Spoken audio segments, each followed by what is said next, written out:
नमस्कार, मैं हरबंश नागो के।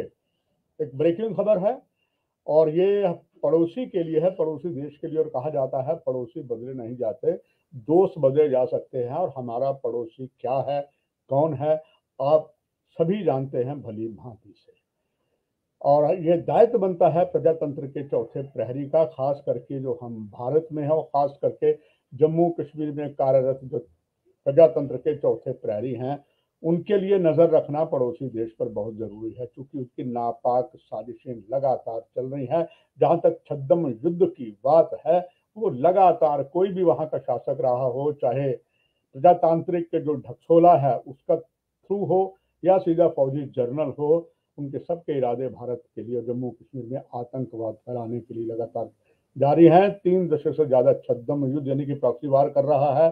पहले जहाँ 1947 के बाद 1965, 1971 आदि का भी किया गया है। और उसमें जो हालात ये बने हुए हैं कि हालात इस तरीके के बने हुए हैं कि अब वहाँ की हालात हमें आप तक पहुँचाने की बहुत ज़रूरत है। क्योंकि हालत ये है कि पाकिस्तान में किसी समय भी एक प्रजातांत्रिक क्षमा चाहूँगा दर्शकों, पाकिस्तान में बने हुए हालात जो हैं उसके अनुसार वहाँ पर अब प्रजातांत्रिक जो सरकार, हालांकि कहा जाता है उस सरकार जो पाकिस्तान के इमरान खान की थी, उसमें पूरा सहयोग आईएसआई और पाकिस्तानी फौज का था। मगर अब शायद उनके दिन बीतने वाले हैं। खबर ये है कि इस समय जो पाकिस्तान में इमरान खान की विदाई तय हो रही है, और उसका कहना है कि ये बात सेना के जो टॉप अधिकारियां हैं उन्होंने कह दिया है कि 22 और 23 मार्च को देश में यानी कि पाकिस्तान में होने वाले ओआईसी के सम्मेलन के बाद वो अपना पद छोड़ दें, क्योंकि पाकिस्तान में लगातार राजनीतिक उथल पुथल देश के हित में नहीं है। पाकिस्तानी आईएसआई टॉप और पाकिस्तान की बहुत से जर्नल्स हैं, और आप भली भांति परिचित हैं कि पाकिस्तान में एक सिर्फ नाम मात्र ढक्सोला होता है प्रजातांत्रिक सरकार का, लोकप्रिय सरकार का।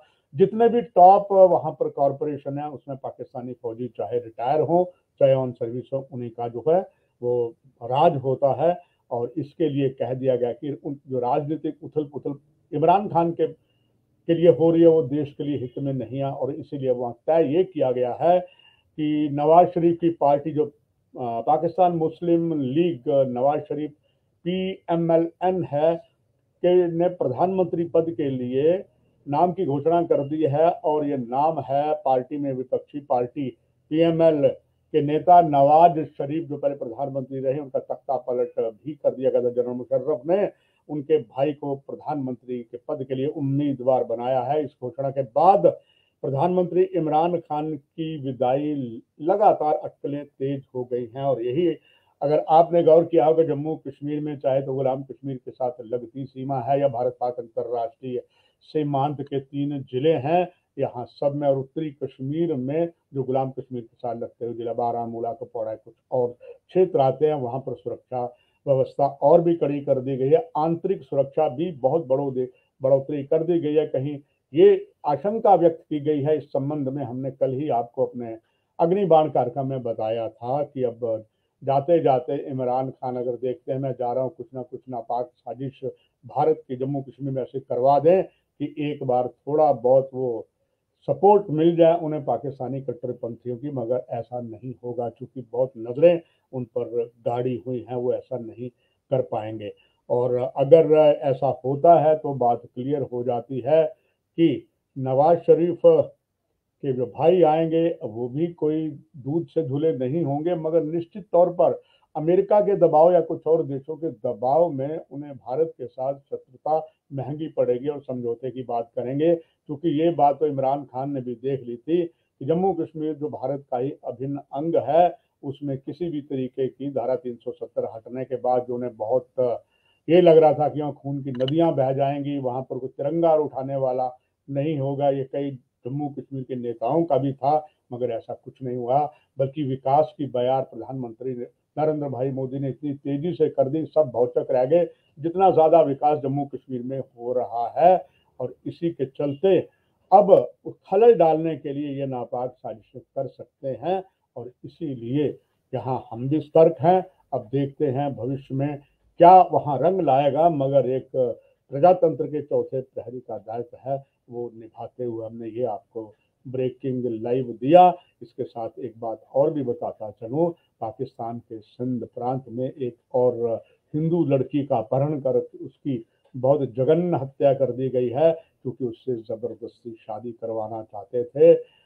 लक्की नाम की पूजा कुमारी और है, और जिसकी उम्र केवल 18 साल थी, उसे जबरन धर्मांतरण और अपहरण के असफल प्रयास के बाद उसकी निर्मम हत्या कर दी। खैर पाकिस्तान की जो पुलिस है वो पूरी कोशिश कर रही है किसी तरीके से आरोपियों की धरपकड़ कर ले, और इसके लिए पूरा विरोध प्रदर्शन होगा। और इसी संबंध में जैसे ही खबर आई, नेशनल सिख फ्रंट के नेता जो प्रदेश भारतीय जनता पार्टी के उप प्रधान भी हैं सरदार वीरेंद्रजीत सिंह, उन्होंने अपना एक मैसेज मुझे भेजा है, जिन्होंने कहा है कि हम सब प्रदेश भारतीय जनता पार्टी और नेशनल सिख फ्रंट और अलग जो सिख ऑर्गेनाइजेशन है उसमें आरटीआई जो कार्यकर्ता एक्टिविस्ट हैं बलविंदर सिंह, उन्होंने भी एक मैसेज भेजकर जगन इस हत्या का बहुत ज़्यादा निंदा की है और पाकिस्तान से माफ की है, किया है कि हिंदुओं की रक्षा की जाए। कोई भी हिंदू हो, चाहे वो हिंदू हो या सिख हो या मुस्लिम हो, इन सबकी, ईसाई हो, उनकी रक्षा की जाए, खास करके जो अल्पसंख्यक पाकिस्तान में हैं। बस दर्शकों, सीधे प्रसारण में इतना ही। पाकिस्तान पर हमने पूरी नज़रें बना के रखी हैं, जैसे कुछ होगा हम आपको इस जेल के मीडिया के सीधे प्रसारण में या कुछ और प्रसारण में आपको अवगत करवाते रहेंगे। नमस्कार।